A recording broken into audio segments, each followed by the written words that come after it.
Hey guys, I'm Kayla DiVenere. I'm dripped out right now and we're about to answer some questions.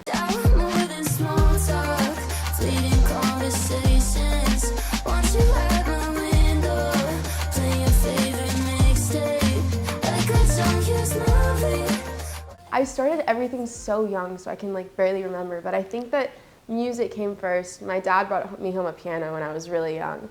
And I had no idea what it was, and I started messing around with it. So I fell in love with the piano and the music, and then I decided I wanted to act when I was watching iCarly when I was 6. So it was really random, and I was really young, and I didn't know what anything was. I don't know, I just felt drawn to it for some reason. So music came first, then acting. But then I went full throttle with acting, and then I moved to Los Angeles. And then I only really got into music when I was about 13. I wrote my first song because I heard my brother writing a song in his room, and I was like, wait, I want to write a song too. And we had a battle of songs, and we would see who would win every week with our songwriting. Hi, we're gonna try to write a song because I'm in the songwriting mood, and when I'm in the songwriting mood, you have to write a song. It's just the rules. My ex just texted me. He asked me how I was doing. So maybe we write a song about that. I don't know, I've written way too many songs about my ex, but let's fuck around and see what we get. I think that with both music and acting, it's very sporadic, and I get sessions randomly, and I get booked for auditions so randomly that it's kind of a big, messy puzzle piece, and I just kind of try and fit it all in. But it's all super random and spontaneous. I try my best to make it all work because that's the point of it, you know? 'Cause I want more than small talk, fleeting conversations. Want you at my window, play your favorite mixtape. Like a Chinese movie, where you see right through me. My song Small Talk is coming out March 1st, and it's a cool one. It's I wrote it about my brother's best friend. I've had a crush on him ever since I was 14. And he would just come over all the time, and I would have these conversations with him for 5 minutes, and it was just God, I want more than small talk with him. And then I was like, okay, wait, that's kind of a cool concept for a song. Does he know That the song is about him? Yeah. No. You just put So it out I don't there. know, maybe if you're listening to this, it's about you. When you see right through me, say I make your heart stop. I want more than small talk. I totally if I have an idea, I totally write it in my notes and write a couple lyric ideas so I don't forget it. And then I always go back to it when I'm in the writing mood, and I just kind of want to pour my feelings out. It's time to crack open the diary. I've written many things about him, so I feel there will be something in here that will be good for lyrics. Is it in this book? Shit. Sorry, so many diaries. Okay, it's in this one.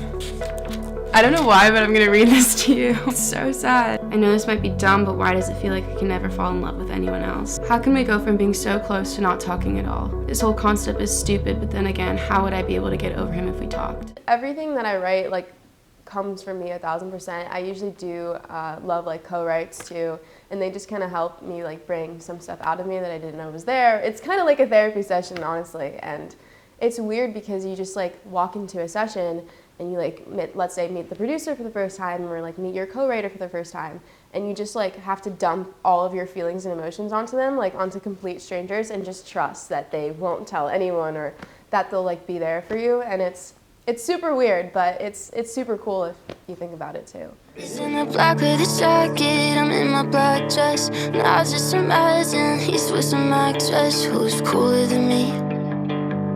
Yeah, she's probably cooler than me. He probably wakes up at noon looking like modern art. And I just imagine him breaking my heart. He's cooler than me. God, he's so much fucking cooler than me. I wrote Jumping the Gun about this guy I met, and I met him for 1 second, and then I ended up sending the song to him and telling him it was about him. And I guess he thought it was really weird because he unfollowed me after. So I was like, oh my God, that's crazy. But I mean, that was fine. I love writing songs about actually things that have happened to me, and I feel it's super honest and authentic. And yeah, I love the Taylor Swift moment of being this is about an actual human being, and this is about you. I think that if I sit down and I'm okay, I need to write a song, it doesn't come out like naturally. I have, like I said, I have a notes app with like just a ton of ideas that I just get just through like living life. Like I'll get a song idea from like overhearing someone's conversation in line at a coffee shop, and I like hear something they say and I'm like, oh my God, that really resonates with me. So I'll like write it down, and then when I'm in the writing mood, I'll go back to them, and then I'm like, yes, like I resonate with that, like I connect with that, and I feel comfortable writing about that. I hate writing about things I don't connect to, because it just ends up being like just not a good song.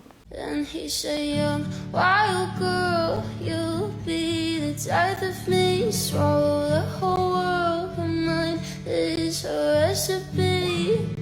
Death got for cutie, and sweet like the movie. And I think that coming up with lyrics it's super emotional, and like when you sing it, if you write from, you know, the place that you're coming from, when you sing that, it could just be insane. And when you hear it back, like writing a song when I'm just like frustrated or just feeling like weird emotions, it feels like I'm like physically taking out the weight out of my body and like making it into something tangible. And then when I listen to the demo back, it's just like a huge relief, and I feel like I actually like took it out of my body and made it into like art. And then listening to the demo back is super emotional, super awesome. It's a great feeling.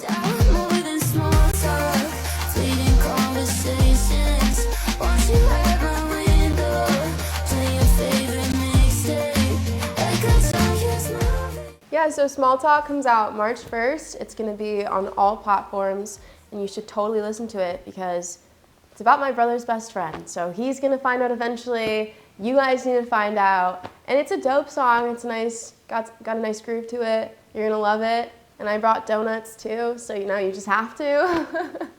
Hi, my name is Kayla DiVenere, and you have just been buzzed.